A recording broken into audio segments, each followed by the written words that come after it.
Isabelle Rouen, première.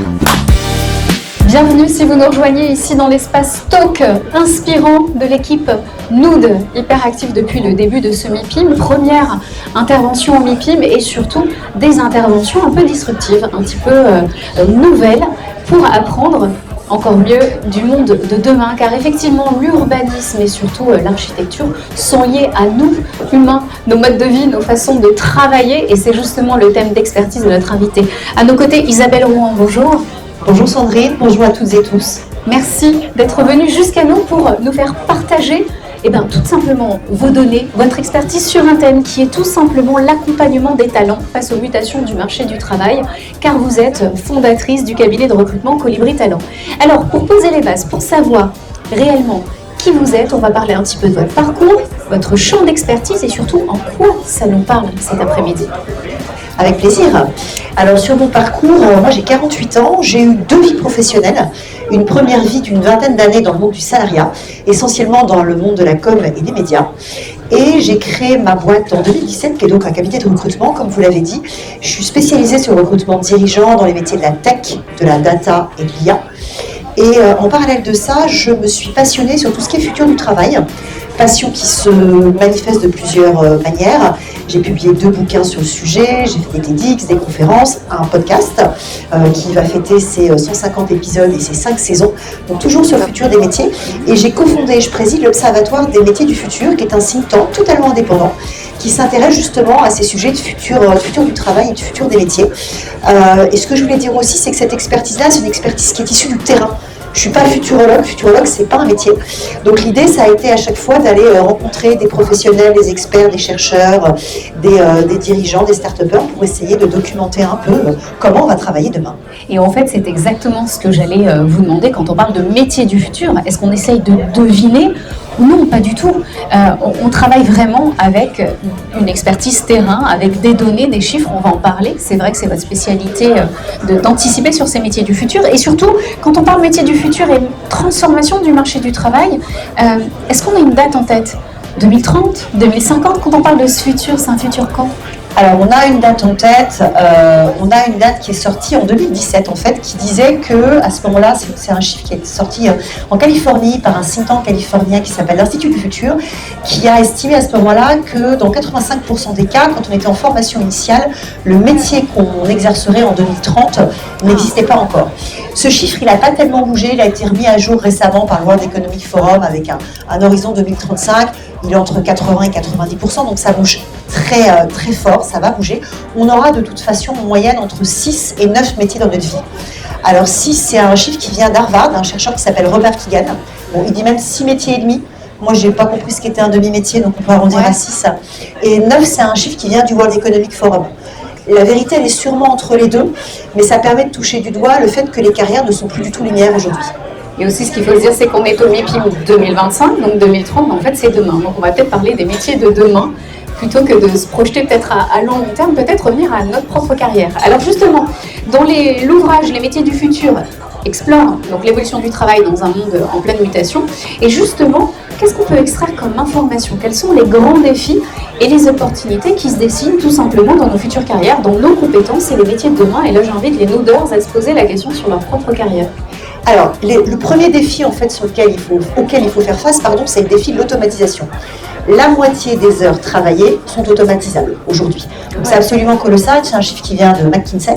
Après, ça ne veut pas dire que la moitié des emplois vont disparaître, c'est absolument pas ça le point. 5% des métiers peuvent être totalement automatisés. Moi, je trouve que c'est une bonne chose. Un métier, une tâche qu'on automatise, elle est toujours répétitive, elle est très souvent pénible. Donc laissons faire aux robots et aux machines ce qu'ils savent très bien faire. Là où c'est intéressant, c'est que dans 60% des cas, on va avoir une automatisation qui est partielle. Et en fait, c'est là que ça se joue. Qu'est-ce qu'on fait du temps que ça dégage ? Comment est-ce qu'on se forme ? C'est quoi les compétences critiques dans l'entreprise sur lesquelles il faut que je capitalise ? Et qu'est-ce que je peux, entre guillemets, externaliser, confier à un algorithme, ce sur quoi je n'ai pas besoin d'avoir complètement la main. Donc ça, c'est la première chose. La deuxième chose qui fait bouger les lignes, c'est l'IA générative. Je pense qu'il a échappé à personne depuis novembre 2023 qu'on avait des nouveaux outils d'IA générative. Alors, je ne vais pas faire de pub là sur tout ce dont on dispose. On un petit peu magistral quand même, soyons souverains ici. Mais ça fait bouger énormément les lignes. Une étude de Goldman Sachs est sortie, elle est sortie en 2023. Elle parlait à l'époque de 300 millions d'emplois supprimés. Donc ça a stressé tout le monde. Et personne n'a eu l'étude en entier. L'étude en entier, elle dit aussi 7 points de progression du PIB grâce aux IA génératives. Donc ça, c'est quand même super. Et quand on creuse un peu les chiffres, le FMI, lui, estime que les IA génératives vont faire progresser le PIB de 16 points. Ce n'est pas des dangereux utopistes au FMI, donc on peut se dire qu'a priori, ça ouvre un champ des possibles qui est très intéressant. Après, ce qu'il faut aussi avoir en tête, c'est que ces outils sont massivement adoptés par les collaborateurs, mais qui ne sont pas tous très formés à ces défis-là. Il y a un sujet qui s'appelle par exemple le Shadow IA. Le Shadow IA, c'est quand on se sert d'une IA dans le dos de son patron ou dans le dos de son DSI. Et ça, c'est dans 57% des cas que ça arrive. Des gens qui délèguent à la machine, mais pas toujours de manière très étanche, pas toujours très propre vis-à-vis du RGPD, la confidentialité des données. Il faut faire assez attention à ça. Donc ça, c'est intéressant parce que ça nous apprend sur nous-mêmes à devoir évoluer aussi dans notre formation, dans nos compétences et de remettre un peu les choses au clair. Alors justement, on est au MIPIM, Salon international de l'immobilier, de la promotion immobilière, d'urbanisme de demain. Quoi dire à nos équipes de Nude qui nous invitent aujourd'hui? Quel point peut-on faire sur l'urbanisme, l'immobilier, l'architecture? Qu'est-ce que peuvent extraire comme données concernant les nouvelles technologies et les transitions écologiques qui vont forcément impacter leurs besoins en recrutement? Alors, j'ai plus quelles données leur offrir? Allez-y. Je remets les trucs dans l'ordre. Alors déjà, première chose et premier défi, c'est un défi de transition écologique. Qui est absolument énorme, je pense que vous en êtes tous très conscients.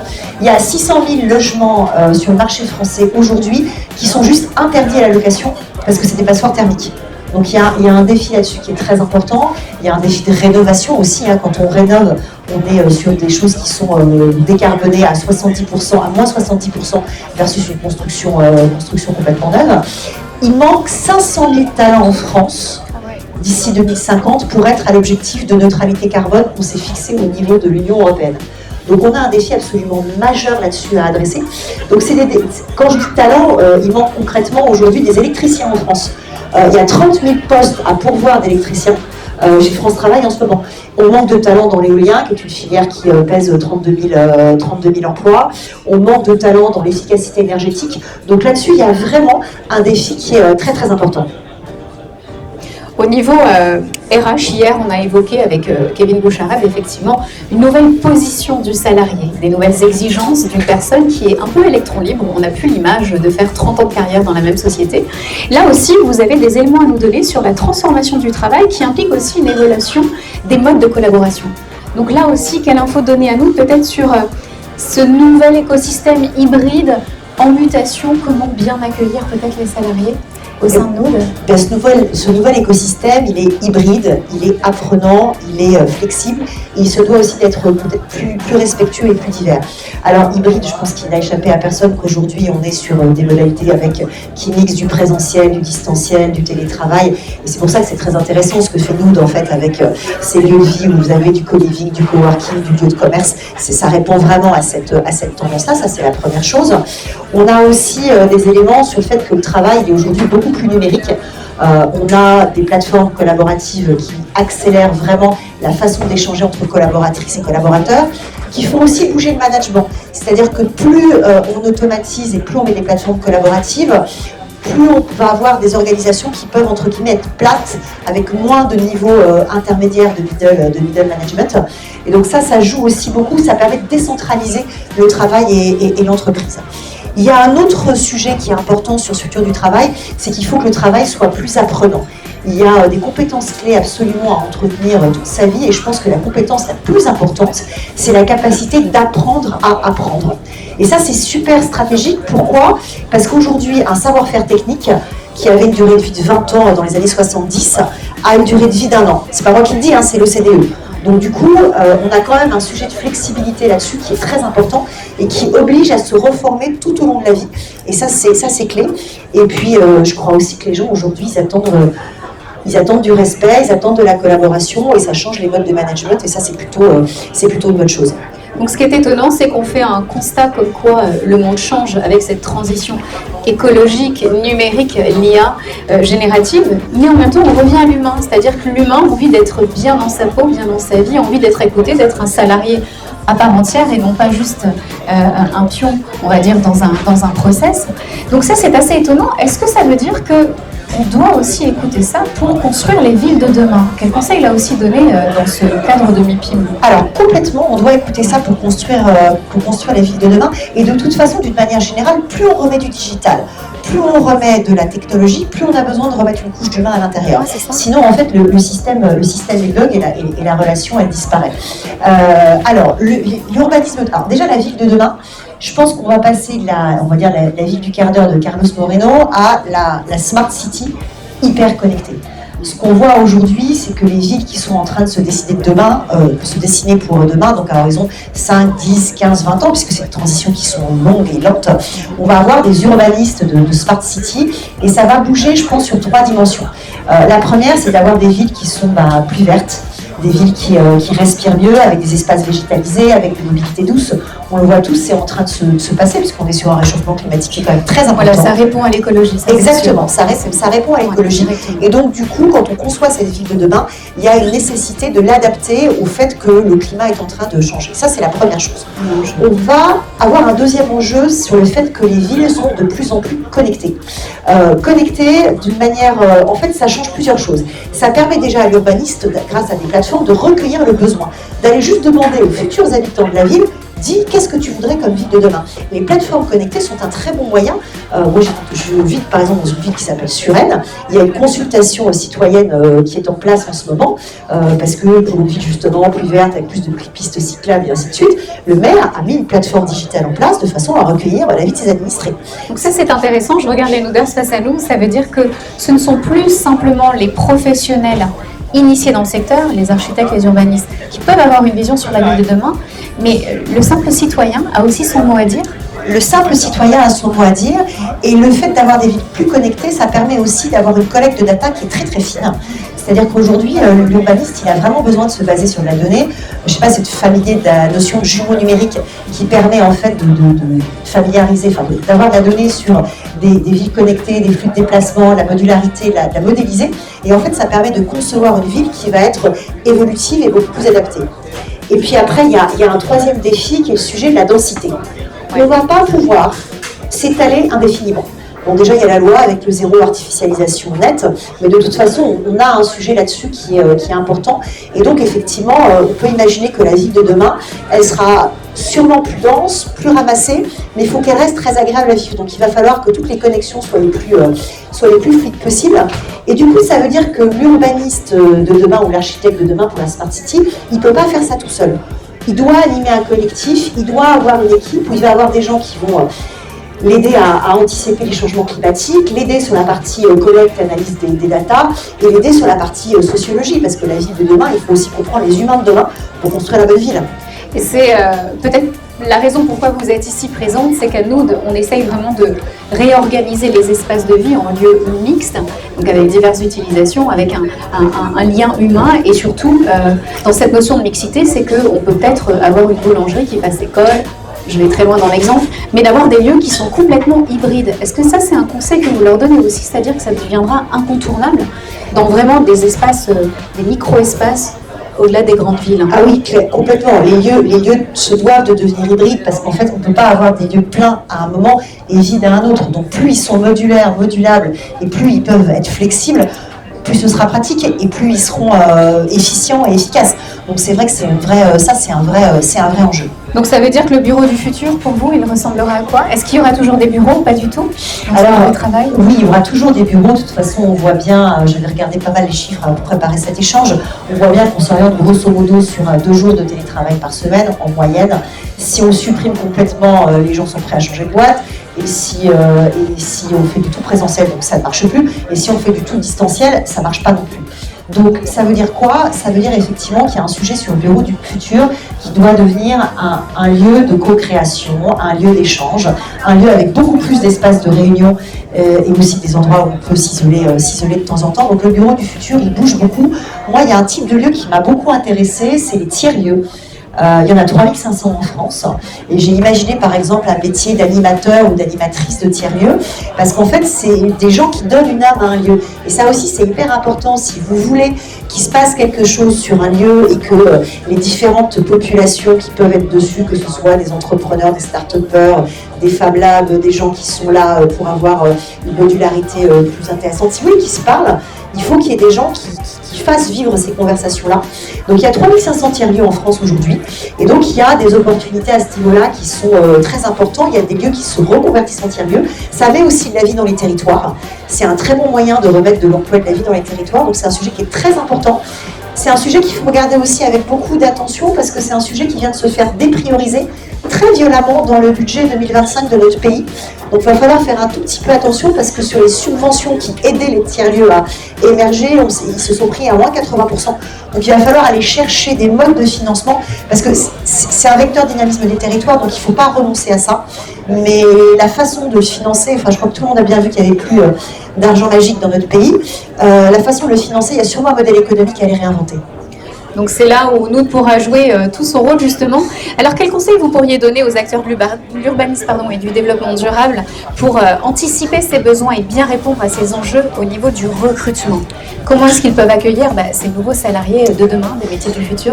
Alors il y a plusieurs conseils qu'on peut partager. Le premier déjà, c'est de valoriser ces métiers, de les faire connaître, de les définir, de les incarner. C'est quelque chose qui est absolument clé. Ce qui est intéressant aussi, c'est d'aller s'intéresser à comment est-ce qu'on rend ces métiers apprenants. Je vous ai dit qu'on aurait entre 6 et 9 métiers dans la vie, donc c'est pas que des jeunes qui vont arriver sur ces nouveaux métiers, c'est aussi des gens en reconversion ou qui font des transferts ou des pivots de carrière. Donc c'est comment aussi on va approcher ces publics-là qui sont peut-être à mi-carrière pour faire connaître la filière, faire connaître ses opportunités et ses débouchés. Et après, il y a un vrai enjeu à bâtir des ponts avec tout ce qui est filière de formation. C'est important, et je pense qu'il faut les bâtir aussi à l'international. Moi, c'est un truc qui m'a frappé. Quand on regarde le top 100 des écoles d'architecture dans le monde, il n'y a pas une française. Zéro. Donc, alors c'est des sujets de comment sont faits les classements, parce que les tailles de corps sont un peu plus petites. Je ne suis pas en train de dire qu'on n'est pas bon là-dessus, mais en tout cas, on ne score pas et on ne sort pas dans les classements. Et ça, c'est quand même un petit peu dommage. Au niveau de Colibri Talent, est-ce que là aussi vous avez des conseils ou des demandes des entreprises? Est-ce que vous pensez que toutes les entreprises présentes ici au MIPIM ont conscience de tout ça? Ou non, il y a énormément de communication à faire sur ces métiers de demain? Alors, dans les conseils que j'aurais à donner, alors plus que des conseils, moi j'ai envie de parler de facteurs clés de succès, en fait, de comment, c'est quoi les compétences qu'il faut emmener avec soi, c'est quoi la boussole qu'il faut avoir pour que ça marche. La première, c'est l'agilité. C'est d'être capable de s'adapter à tout, en toutes circonstances, c'est absolument clé. Ça peut faire très bateau quand on dit ça comme ça. Ça l'est pas, parce que la première agilité, c'est celle du réseau. C'est ce que je pense que nous, on est venu faire au MIPIM aujourd'hui. C'est comment est-ce qu'on crée des ponts, comment est-ce qu'on crée des liens entre des univers qui se parlent, pas forcément. Ça, c'est absolument clé pour embrasser justement ces sujets de demain, parce qu'il y a un sujet de... Alors pardon, le mot me vient en anglais, de fertilisation croisée. Voilà, ça y est, le mot est revenu en français. Et ça, c'est absolument clé. Ça, c'est la première chose. Deuxième sujet, c'est la capacité à avoir du sens critique. On a parlé d'IA et d'IA générative au début de cette discussion. Les IA génératives hallucinent en moyenne à 30%. Une hallucination, ça veut dire que vous lui posez une question, elle vous répond une ânerie. Si vous n'êtes pas capable de... Et même si vous mettez dans le prompt, et si tu ne sais pas, tu n'inventes pas, je t'interdis d'inventer, merci de sourcer tes chiffres. Alors déjà, il faut être poli avec les IA. Ça, c'est un truc que moi, j'avais pas en tête, mais comme elles sont dressées sur du texte, et que c'est du texte de gens plutôt polis qui on leur a donné, quand on est poli avec une IA, ça marche mieux. Elle ne réfléchit pas pour autant, hein, mais il faut surtout avoir du discernement. Et en plus, il faut se muscler son discernement. C'est-à-dire que plus on travaille avec des IA génératives, et plus on a l'impression qu'elle nous comprend, et donc moins on challenge la réponse. Donc avec le temps, le sens critique a tendance à s'émousser. Donc il faut avoir une espèce de petite piqûre de rappel régulièrement, parce que c'est un vrai enjeu et c'est un vrai défi. Et après, j'ai parlé de la capacité d'apprendre à apprendre, qui est aussi complètement clé. Et il y en a une autre aussi dont je voudrais parler, ou en tout cas un défi que je voudrais adresser là. C'est important de prendre en compte le sujet de la diversité. Alors c'est beaucoup moins à la mode depuis 2 mois. C'est bien dommage, parce que la diversité, c'est un enjeu de performance. Il y a une étude qui a été faite par McKinsey sur 10 ans, sur 15 pays, sur 1000 entreprises. Donc un truc vraiment robuste. Et ils ont été regardés, quand on était divers dans une organisation, si on était plus performant. Alors la diversité, il y en a 5 en fait des diversités. C'est le genre, c'est les générations, le handicap, l'origine sociale et culturelle et l'orientation sexuelle. Et en fait, ils ont été mesurés la performance d'une organisation en fonction de sa diversité. Et bien, vous avez une organisation à parité, vous avez 25% de surperformance. Vous avez une organisation avec de la diversité sociale et culturelle, vous avez 36% de surperformance. Et inversement, le dernier quartile, donc les 250 entreprises les moins diverses du panel, elles ont 19% de sous-performance. Plus 25, plus 36, moins 19. Donc la diversité, c'est pas pour faire joli. C'est important d'un point de vue éthique, c'est évident, mais c'est parce que ça nous rend meilleurs, et c'est d'évidence en fait. Quand on prend une décision autour d'une table, ou sur des canapés, ou dans un truc, quand on décide un truc, si on se ressemble tous, quelle que soit la façon dont on se ressemble, il y a un biais qui arrive assez vite qui s'appelle le biais de confirmation. Le moment où on fait oui. Et ben, parfois on rate des trucs. Alors que si on a des contradicteurs un peu agiles, moi ce que j'appelle l'impertinence élégante, dire est-ce qu'on a bien adressé ce truc-là, ben, on a plus de chances d'imaginer un truc qui tient bien la route. Je pense que votre discours va faire écho au travail que mène Nood sur le terrain, justement sur cette mixité des lieux, inclure le maximum de diversité dans ces lieux-là. Donc je reprends les 3 compétences clés: agilité, sens critique, capacité d'apprendre à apprendre. Et ma question que j'ai rajoutée, en fait, c'était de savoir, est-ce que vous pensez que les sociétés ont vraiment conscience de ces futurs métiers, ou est-ce que vous avez énormément de travail devant vous? Alors je pense qu'on a énormément de travail devant nous. En fait, je le pense et c'est pour ça que je viens faire des talks, enfin franchement, parce qu'il y a un gros travail d'évangélisation. Moi je suis une incorrigible optimiste et en fait ces sujets du futur du travail, il y a des moments où ils font quand même peur aux gens. Et c'est absolument dommage parce que en fait quand on a peur, souvent on se crispe. Quand on se crispe, on ne bouge pas. Et quand on ne bouge pas, on a du mal justement à être agile et à évoluer. Donc il y a un gros travail de pédagogie à faire. Et alors je voudrais vous partager un exemple justement de quelqu'un qui a fait beaucoup de pédagogie pour montrer que l'automatisation et le futur du travail, ça pouvait être très bénéfique. C'est un exemple que j'ai été chercher au Canada, au centre hospitalier universitaire de Montréal. Alors ce centre hospitalier, il est dirigé par un Français, un pédiatre qui s'appelle Fabrice Brunet. Et lui, il a dit, j'automatise un truc, une tâche que je trouve pénible, j'automatise le fait de pousser des chariots dans mon hôpital. Ok, très bien. Donc il crée une autoroute des robots sur 26 étages. Qu'est-ce qui est intéressant? C'est ce qu'il fait de ses magasiniers. Il ne les a pas tous licenciés, il les a tous gardés. Il en a reconverti à peu près 5% pour faire du contrôle qualité et remettre dans le droit chemin les robots qui s'égaraient. Et il en a employé 95% à faire de la logistique. Et donc à dispatcher dans les étages, et c'est là où vous allez voir arriver sur l'humain et à quoi ça sert et bien réassurance, à dispatcher dans les étages les articles qui étaient amenés par les chariots, par les robots. Et bien en fait, ce qui est intéressant, c'est que c'est un médecin. Donc c'est quoi son indicateur de succès? Taux de guérison des malades, vitesse de sortie. Et en automatisant une tâche basique, pénible, il a rendu du temps disponible aux aides-soignants. Et donc, à partir du moment où il a dégagé du temps de soignant disponible et qu'il a fait un acte de gouvernance sur où est-ce que je remets du temps utile, il a amélioré la santé des gens. Donc, en fait, c'est hyper important d'aller faire de la pédagogie parce qu'on peut automatiser, entre guillemets, à mauvais escient et envoyer des machines faire le travail des humains. Mais en fait, les deux sont complémentaires. Il faut que les humains fassent le travail pour lequel ils sont faits et il faut qu'on laisse à la machine ce qu'elle sait très bien faire. Merci d'avoir répondu à cette question rajoutée parce que ça me permettait d'avenir à notre conclusion qui était justement entre ignorance, un peu de peur, de paranoïa avec ce monde qui change, qui évolue trop vite. Grâce à vous, on peut en apprendre davantage. Alors quel message à tous ces leaders du MIPIM aujourd'hui pour davantage intégrer ces nouveaux talents, ces nouvelles compétences, faire ce fameux virage des métiers du futur? Le dernier conseil. Alors, le dernier conseil, c'est un conseil sur l'enjeu de la formation. Concrètement, je vous l'ai dit, une compétence aujourd'hui a une durée de vie d'1 an. On va avoir 50% des compétences à horizon 5 ans qui vont être bouleversées par l'IA générative. C'est un chiffre du World Economic Forum qui date de janvier 2025. C'est absolument massif. Il va falloir former 60% des collaboratrices et collaborateurs. Plus de 72% d'entre eux ne savent pas comment s'y prendre.